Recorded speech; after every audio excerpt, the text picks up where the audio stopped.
काका आपलं नाव काय आणि काय गिर गाईचे वैशिष्ट्य आहे? माझं नाव आहे अर्जुन गवळी. गिर गाईचं खायला दूध चांगलं असतंय, बरं मुलाला दूध बी चांगलं असतंय. व्यवसाय आपलं हे आहे. ह्याचं खाण्यापिण्याचं कसं असतं? खाण्याचं एक कारखान्यातून वाडा आणतो आम्ही, शेतकरी आणतो. खत पण मोठ्या प्रमाणात दिसतोय. खत बी विकतो आम्ही. कसं जातं तरी खत? खत 10,000 लागते. आणि दूध कसं असतं? दूध 60 किलोमीटर. आणि ह्याचं तूप पण करत असतं. दूध बी करतो. तूप कसं असतं? दूध 2,000 किलो. म्हणजे कधी किती गाय आहे ते? हे 200 गाय ह्याचे दूध वगैरे कुठे विकलं जातं ते? ही गावातले येते मला दररोज.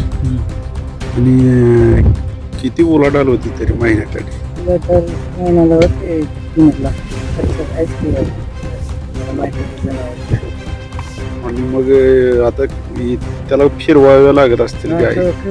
पावसाळ्यात फिरवायचं फिरतेच उन्हाळ्यात वाढ जात असते.